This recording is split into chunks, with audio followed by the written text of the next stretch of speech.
Okay, you guys, what is up? The King of Lightning is here today to do Magi, the Labyrinth of Magic, episode 12 review. Now, of course, before I get started, and the thing here is that if you're wondering, yeah, last week they took down, they being Sony Music, took down my Magi review, which I did last week, episode 11. And I believe the reason why was because I didn't flip the actual image because I forgot. Yeah, like, it slipped my mind. It really did. But still, I had my crown in that picture. So, in retrospect, that image, that thumbnail, was an original photo. Because my crown is on the actual photo. So, of course, I filed a counter notification. And I'm confident that my video will come back. But the thing here is that, because when you think about it, even when I said in that video, I said in the video, and I'm going to say in this video, the thumbnail is an original photo, which does not belong to Sony Music. The visuals are all me. They do not own me. And the audio is a homemade soundtrack with me speaking over it. The thing here is that they took it down. And, the thing here is that because the video is original content, which they do not own, since once again they don't own me and they don't own the actual audio, well, that video should come back ASAP. Well, at least as soon as the counter notification comes through, which they say can take up to 10 to 14 business days. So, look, the way I see is that it's very unfair because the way Sony Music do their thing, I'm going to assume, is that they have like an automated system where if there's a video or if there's a picture that revolves around the Magi series or it has the title Magi in it, then they will probably, take it down regardless of whether or not the content is original or not. Which is why filing a counter notification is so tedious, because it takes like 14 days. And that's very irksome. There's a clear bias. Granted, the thing here is that even though they did take down the actual video of last week's review of Magi, I didn't get a strike. So, that could mean a lot of things, but I did not get a strike. Like, there was no copyright strike on my account. So that's good. Because, they should know that I'm not copyrighting your shit. I'm not copyrighting your material. Why? Because nothing in that video is yours. That's the dirt face. Yay! So, but we'll see where it goes. I guess from now on, I'm going to be very, very, very careful. Very careful. Very cautious when it comes to actually making thumbnails. I'm probably gonna make my crown a lot more obvious, and but we'll see where it goes. So that being said, once again, this is the Magi episode 12 review, and this week's episode of Magi Labyrinth of Magic. Oh yeah, it's a good. It was good. I liked it, mainly because, number one, Alibaba. Oh, man. First of all, Alibaba. Good. He finally realized the importance of the takeover. All right? The takeover. And at the end of the episode, he actually said, fuck it. He actually snuck in. Well, not snuck in, but he went to the front gate. And he demanded, as the third prince of Baobab, Alibaba Salujid or Saula, something of that nature, right? He demanded, as the third prince of the country of Baobab, to open the gates. I was like, good. Oh, there we go. I'm like, yeah, there we go. That's my boy. That's my boy right there. That's my boy. But that was good. So that's number one. Number two, so Alibaba has finally found his resolve. That's number one. Number two is that, well, guess what? He actually went through some training. Alibaba, because we learned about a few things about using your mantle item or your JIT for dungeon clears. You see, dungeon clears, clearly, they cannot materialize their JIT. that requires like Magi level Magoi. But the thing here is that they can perform something close to it, which is Jin Equip and Jin Weapon Equip.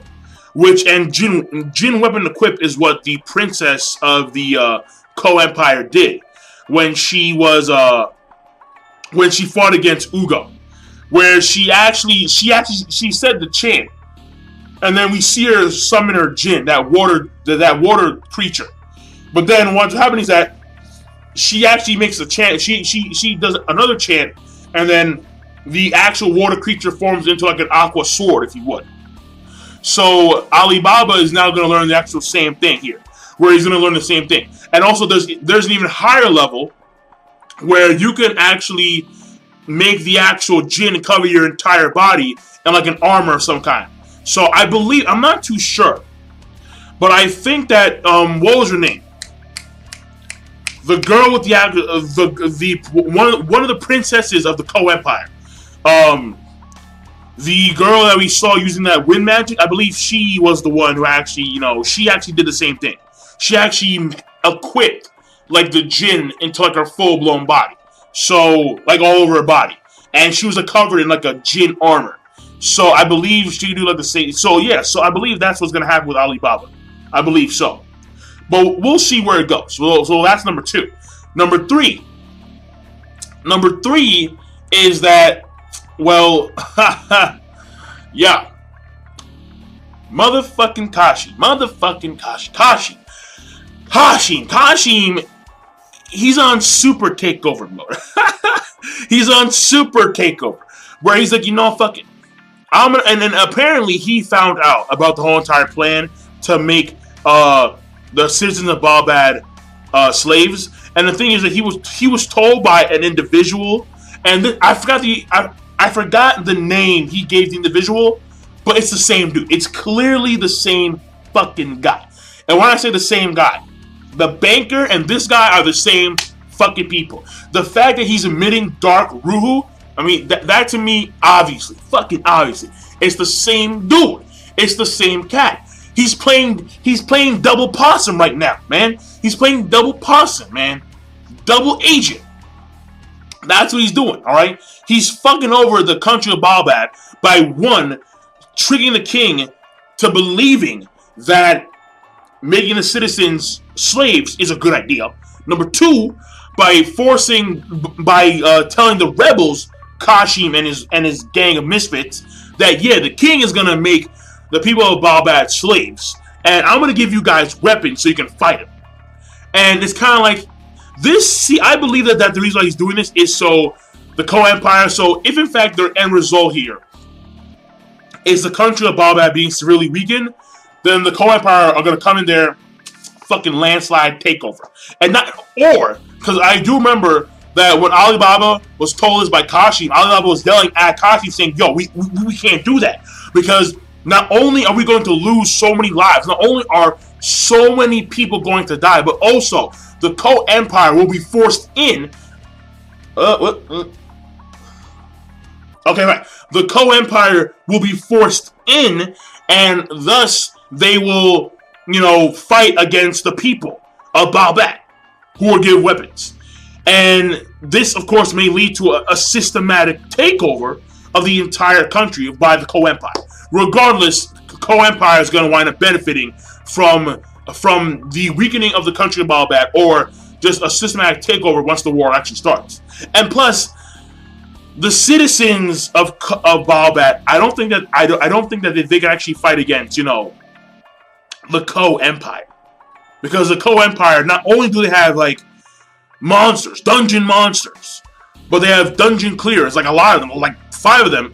Plus, they got freaking Judao, and also they got those 3 strange dudes, like Mr. Elephant, Mr. Wolf, and Mr. fucking Cheetah. So, hey, a lot of people are gonna die, especially when it comes to the regular base citizens. So, and plus, to even say, I mean, the thing is that Kashi, I believe that he's overestimating the amount of people who are gonna fight in order to overthrow the king, because the rich and wealthy citizens, they're better off in this case because they have money. They have money. They have power. But the people who are in the slums, yes, they're gonna fight against the king if they get weapons. But the thing here is that they're weakened because they lack nutrition, they lack food, and two, I highly doubt that every person in the slums has some means or has some knowledge of combat. So it's going to be a slaughter. If the Ko Empire come in there, it's going to be a systematic slaughter. But Kashim believes that he can, with sheer numbers alone, they can just overthrow the actual king and the Ko Empire. So I doubt it, but I mean, either way, it's not going to happen. Why? Because fucking, Alibaba coup. Alibaba used to fuck it, man. We gonna go in there. Alright, we gonna go take over. Take over. That's number 3. Number 4, Sinbad. Sinbad. What are you planning? Like Sinbad, he has multiple plans going on here, right? He has first of all, he's gonna go talk to the freaking he's gonna go talk to the princess of the Ko Empire I forgot what the exact reason was, but I believe was to sway her into not doing this kind of shit. That's number 1. Number 2, and plus he's known as the Lady Killer of the 7 Seas. So that's his AKA nickname, alright? High King of the 7 Seas, AKA Lady Killer of the 7 Seas. That's number 1. Number 2 is that apparently someone from his kingdom, like Yumamala or something of that nature, apparently they're like very, I don't know what's going on. Like, I think someone else is going to come from the country of Shindoria to Baobab in order to assist Sinbad. And they're like a shadow, or like they're like a scout, or they're informing Sinbad of the situation at hand here involving Baobab and the Ko Empire outside, or like they're informing Sinbad what the Ko Empire are doing currently. So I think he's keeping tabs. He's keeping tabs on the Ko Empire.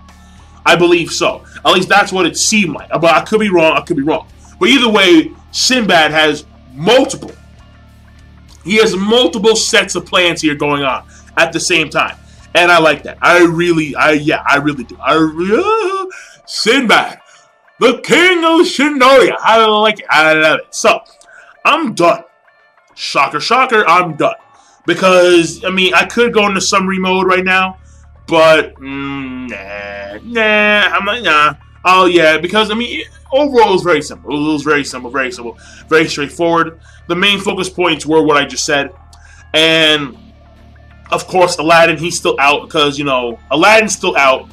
And Morgiana, she has now realized that Alibaba, main factor, just snuck out and left in order to confront the king for the last and final time.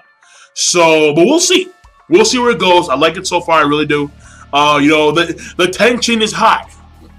The tension is high, and we may in fact see some death here. And when I say death, I mean that the current king, Abuma, whatever his name is, he should die. I mean, granted, even though in this episode we see him sort of contemplating that maybe making the citizens slaves is maybe contemplating that making the people slaves isn't a good idea. He's contemplating. That was a huge fuck up. Alright, I don't care. No takes, alright? I don't give a shit. Alright? Right now, one more time. Abumad, or whatever his name is, he is contemplating that maybe making the people slaves isn't a good idea. But at the same time, it's kind of like, bro, this is obvious. This is fucking obvious. You're making the citizens of your own country slaves. You're making this country a slave production country. Realize that the king is there to serve the citizens. If you are going to backstab the citizens, bad shit is going to happen. No fucking shit. So clearly, there's going to be some heavy animosity, if not actual war, between, Ko and the citizens, if in fact Kashim gets his way. But we'll see where it goes. So I'm done. King of Lightning, be sure to, of course, rate, comment, and subscribe as always. And I'm signing out. Peace! Have a nice day.